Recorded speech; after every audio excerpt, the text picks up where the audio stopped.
Attention! A story that'll blow your mind? Imagine, your brother and wife together. You lose everything.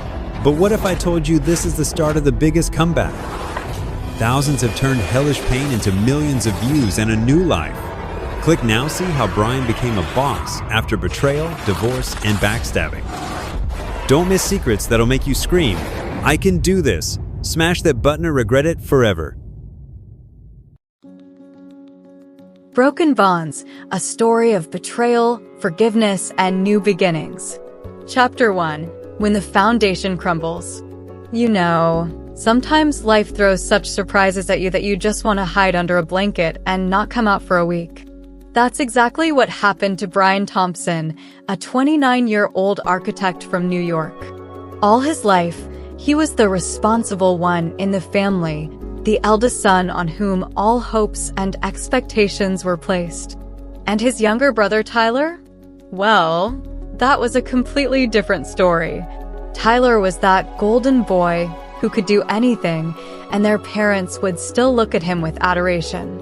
How do you deal with family drama when it feels like the whole world is falling apart? Brian thought he had found his answer. His marriage to Sarah, a successful marketer, was his refuge from all this family madness.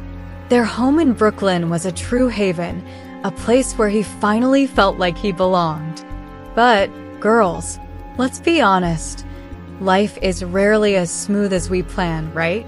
And one evening, when Brian returned home early from a business trip, surprise, surprise, his world turned upside down. There was a strange silence in the house. You know that feeling when something just isn't right? That's exactly what Brian felt. And then, oh my God, I don't even know how to describe it. In the bedroom, he caught Sarah and Tyler together. Yes, his brother and his wife. Can you imagine that shock? It was like a punch to the gut, the air literally knocked out of his lungs. Everything blurred before his eyes, and such a heaviness formed in his chest that it seemed it would crush him. How could the two closest people betray him like this? In the following days, Brian was in a fog. Couldn't eat, couldn't sleep, couldn't focus on anything except this gaping wound left by betrayal. All childhood memories flooded back to him, how his parents always compared him to Tyler, how they admired his younger brother, barely noticing Brian's achievements. And now, with his marriage also built on lies, Brian found himself at a crossroads. Forgive this betrayal? Try to piece together broken relationships?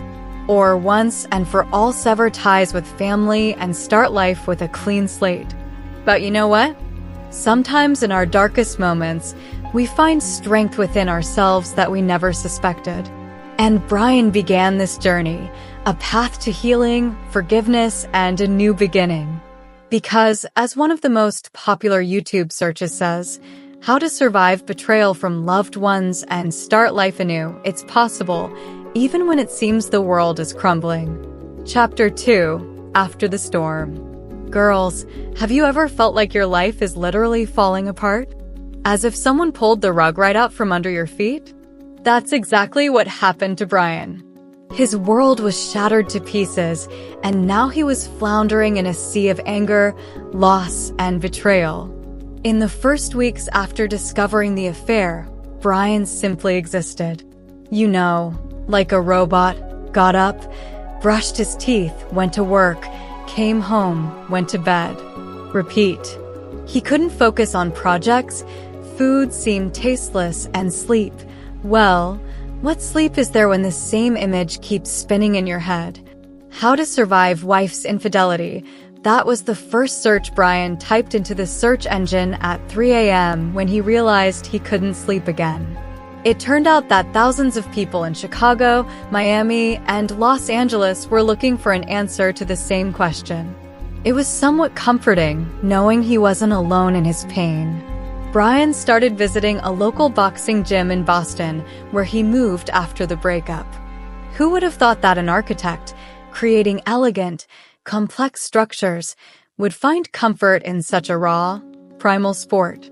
But it was there, venting his fury on the punching bag, that he began to find some semblance of peace. How to Deal with Family Betrayal, another search that led him to forums and YouTube channels where people shared their stories of recovery after trauma. And gradually, day by day, Brian began to realize that he was stronger than he thought. He started working with a therapist to sort through his feelings and find a path to forgiveness, not for them, but for himself. Because, as it turned out, How to Let Go of Resentment and Move On is not just a popular search in San Francisco and Denver, but a real path to freedom. Hey, you just saw the hardest part of Brian's journey. But that's not all. There's an explosion of revelations ahead. How he met Sarah in Dallas, turned pain into million-dollar projects, and became the king of San Diego. Are you ready to find out what Tyler was hiding, and how Brian found love after hell? Subscribe. Hit the bell because next week's finale will be released that will make you cry and scream. Yes, this is possible. Don't miss it, for your heart will be left hanging. Rising from the ashes, betrayal had shattered Brian's heart. His wife left him for his brother, leaving only the ruins of what he called life. But you know what? Sometimes you have to lose everything to find your true self. This story is about a man who turned pain into strength, resentment into wisdom, and the past into a springboard to the future. Ready to find out how a new, stronger person was born out of life's darkest moment? Chapter 3. The Path to Forgiveness. Girls, you know what's the hardest part about betrayal? It's not the moment when you discover the truth. It's all the days after, when you wake up and for a second forget what happened, and then reality comes crashing down on you again and again. For Brian, those days turned into weeks and weeks into months. But gradually, step by step, he began finding new meaning in life.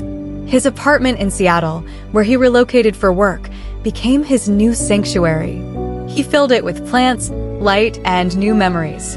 How to Recover After Divorce. This search query led Brian to an online support group where he met people who had been through similar trials. It was there he heard a woman's story that reminded him so much of his own situation. When I decided I was going to tell him about wanting a divorce, I wrote to my therapist, our marriage counselor. I said, I need to tell him I want a divorce, but I want to do it in a session so there's a mediator present. Brian listened, holding his breath as she continued. She arranged a meeting literally within 2 days. I came in knowing I was going to ask for a divorce. We sat down in the session. It was super tense and awkward. My ex was sitting there like, why do we need this emergency session? These words resonated so deeply with Brian. He remembered sitting in his own therapist's office, struggling to find words to express his pain. The therapist asked, Jamie, would you like to start? I just broke down crying and said, I want a divorce. It's hard for me to say these words. I'm done. I want a divorce. Brian felt a lump forming in his throat. He knew that feeling, when words you never thought you'd say finally come pouring out. He just sat there in silence.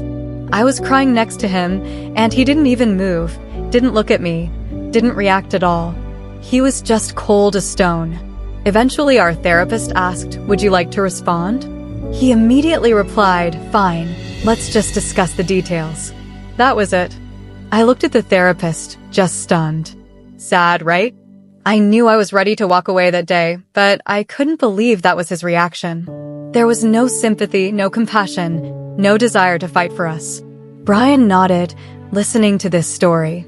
He understood that feeling, hoping the other person would fight for the relationship, even when you yourself were ready to give up. I didn't think it would happen, but you always hope for that last attempt, you know? We went home that night and didn't talk. He slept on the couch. I woke up and went to work the next day. When I got home, he was playing PlayStation. That evening I sat next to him. We hadn't spoken for 24 hours, and I asked, can we talk about what happened yesterday? No. He just kept playing, staring straight ahead. What's there to talk about? In my head, I'm thinking, this is our last chance to change course, you know? I asked, so what are we going to do? And he just kept playing and said, I already found an apartment. I already took my name off the lease. He did everything in those 24 hours. He opened his bachelor life folder and had it all organized. Listening to this story, Brian felt a strange relief. He wasn't alone in his experience. And if this woman could survive it and move forward, so could he. How to find yourself after betrayal. This search query, especially popular in Philadelphia and Atlanta, became his mantra. Brian began rediscovering himself, not as Tyler's brother, not as Sarah's husband, but as an independent person with his own dreams, desires, and goals. Chapter 4, A New Beginning. Girls, I'm telling you, there's nothing more liberating than the moment you realize your happiness depends only on you. That's exactly what Brian realized when he began the final stage of his healing journey. How to start life over after betrayal, this query, so often searched in Houston and Phoenix, became for him not just a search for information, but a real guide to action. Brian decided it was time to meet Sarah face to face, not to rekindle the relationship, but to finally let go of the past. They met at a small restaurant in Dallas, the city where they once spent their honeymoon. Ironic, right? When Sarah walked in, Brian felt nothing. No anger, no pain, no longing. And that was the greatest gift he could have imagined. He had truly healed. I want you to know, I've forgiven you, he told her. Not for you, but for myself. Because I deserve to live without this burden. Sarah cried, and in her tears, Brian saw not only remorse, but relief. They could both move forward. And what about Tyler? Well, that was more complicated. But how to restore family relationships after betrayal, a query especially popular in Detroit and Portland, led Brian to decide to give his brother another chance. Their meeting was awkward, full of long pauses and uncertain glances. But when Tyler finally found the courage to sincerely apologize, Brian felt the last fragments of anger dissolving. I can't promise everything will be like before, Brian said, but I'm ready to try building something new. And you know what? It worked. Not immediately, of course. There were awkward family dinners, tense holidays, and moments when old grievances threatened to resurface. But gradually, step by step, they found a new way to be a family. And Brian? He moved to San Diego, a city that had always attracted him, and opened his own architectural firm. How to turn pain into strength, this query, popular in Nashville and San Jose, became his business philosophy. Every project, every building he designed was a symbol that something beautiful can always be created from ruins. And the most amazing thing? Brian was no longer afraid to be vulnerable. He started dating again, openly sharing about his past and what it had taught him. How to trust again after betrayal, this query, so often searched in Austin and Washington, no longer scared him. Because in the end, girls, our scars don't make us weak. They're proof of what we've been through and that we survived. And Brian Thompson? He didn't just survive, he flourished. And if you're going through something similar right now, remember, you're stronger than you think. You'll get through this. And one day you'll look back and realize that this trial wasn't the end of your story, but just the beginning of a new, brighter chapter. Chapter 5, Goodbye, Hello. Sometimes you feel like everything is the end. The finale. A point. And then it turns out it was just a comma. A big, fat one with a pause, but still not a period. That's what Brian thought. That after that scene with Sarah and betraying his brother Tyler, there was nothing left to rebuild. That his life was a ruin. Cold, silent. But you know what's funny? Life is like a soap opera. Just when you turn off a season, it's previously in previous episodes, and someone comes back. Like her. Yeah, that's the one. When the door to the office opened, he recognized her footsteps before he even saw her face. They were confident, like those of a man who is not afraid of destruction, because he's already used to living among the rubble. Only this time, it was his wreckage. Hello, she said. He didn't say anything back. Just closed the laptop, turned off the monitor, the printer, hope. And in the air hung the very silence that only happens between two people where once there was everything. And now it's empty. She looked at him. He was looking through her. As if it wasn't her standing in front of him, but all the pain he'd buried, but it had sprouted anyway. I didn't know how to say, she began, but he held up a hand. Don't, Brian said calmly. We already had all the words. Now it's just silence. Yes, he had forgiven. Sarah, Tyler, forgave himself. But Emily, her betrayal was different. Not loud, not obvious. It was the kind that cuts quietly, in his gut. He tried for a long time to understand what exactly was it that hurt him so much. And he realized, not for the fact, but for the fact that the trust he had cherished like porcelain had been dropped without looking. She was crying. Her lips trembled. There was everything in her tears: guilt, fear, regret. And damn it, he still loved her. "I don't expect you to forgive me," she whispered. "But I had to come." For once, honestly. Brian nodded. Not as a yes, but as an I hear you. Goodbyes can be quiet, like exhaling after a long run. No tantrums. No slamming doors. Just the realization that we were. And now we're not. He left her everything he could. And he left. But you know what's powerful? He didn't run away, he walked away. Out of the relationship, out of the lies, out of being the victim. And then, a new story began. San Diego greeted him with sunshine and wind. There was no Sarah. There was no Tyler. There was no Emily. It was just him, Brian. A clean slate. No shoulds, whys, or what ifs. He started his own firm. An architectural firm. Built houses where people started from scratch. Just like him. And then one day, he heard footsteps again. Not the ones from the past. New ones. Light. And again, he wasn't afraid. Because now he knew that love is not the kind that doesn't betray.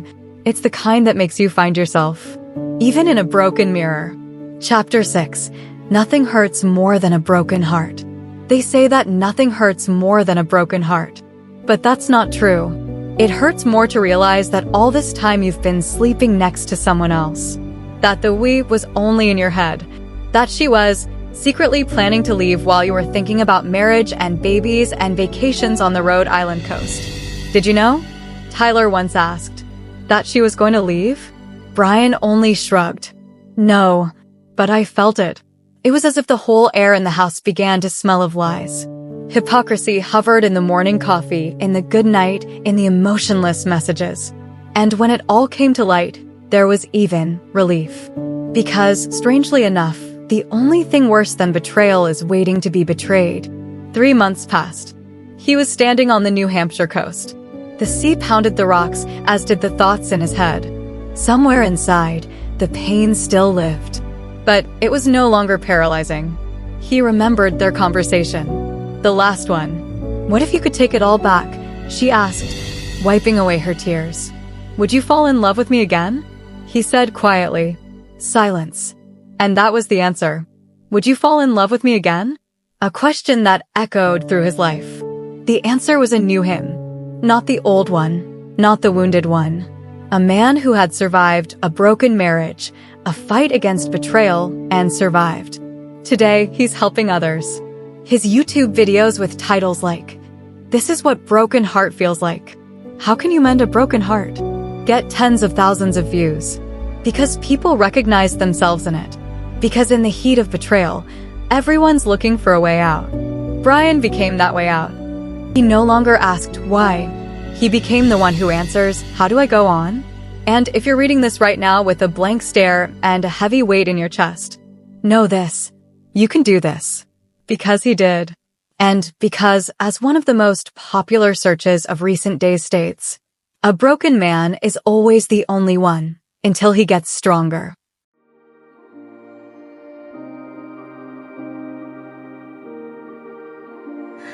I drift in your shadow, your breath keeps me still. The night wraps around us, bends time to my will.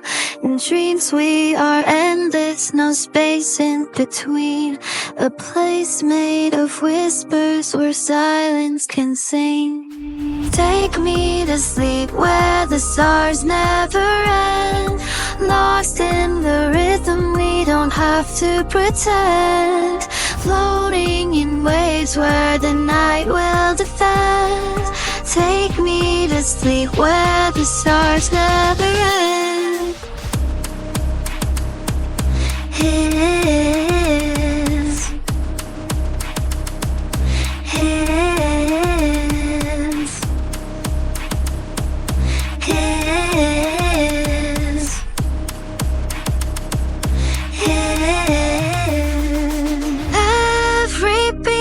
pulls me deeper inside. Your touch is a current, a velvet tide. Oh, wake me now, let this feeling abide.